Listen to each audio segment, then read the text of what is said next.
Hello guys, daily one information about the truck. அதில் நம்ம இன்றைக்கி என்ன பார்க்க போகிறோம் அப்படின்னாக்கா, ஃபாக்ஸிகா டேப்லெட்டோட சைடு எஃபெக்ட் பார்க்கலாம் வாங்க. ஸோ இதோட சைடு எஃபெக்ட் வந்துட்டு மெயினாக வந்துட்டு யூரினரி ட்ராக் இன்ஃபெக்ஷன் வர்றதுக்கு சான்சஸ் இருக்குது. செகண்ட் வந்துட்டு இன்க்ரீஸ்ட் யூரினேஷன், அதிகமாக வந்துட்டு யூரின் வந்துகிட்டே இருக்கும். தேர்டு வந்துட்டு டீஹைட்ரேஷன் ஆகும். ஸோ இதெல்லாம் வந்துட்டு காமன் சைடு எஃபெக்ட். பட் ரொம்ப ரேர் சீரியஸ் சைடு எஃபெக்ட் அப்படின்னாக்கா டயபெட்டிக் கீட்டோசிடோசிஸ். ஸோ இதுதான் வந்துட்டு side effect of ஃபாக்ஸிகா tablet.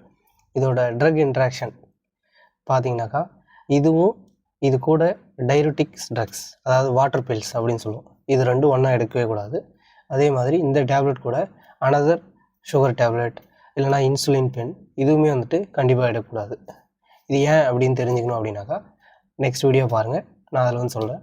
So பிடிச்சிருந்தால் லைக் பண்ணுங்கள், ஷேர் பண்ணுங்கள். ஸோ இதே மாதிரி இன்னும் இன்ட்ரெஸ்டிங்கான டாபிக்ஸ்லாம் நம்ம பார்க்கலாம். Until then, thank you. Bye.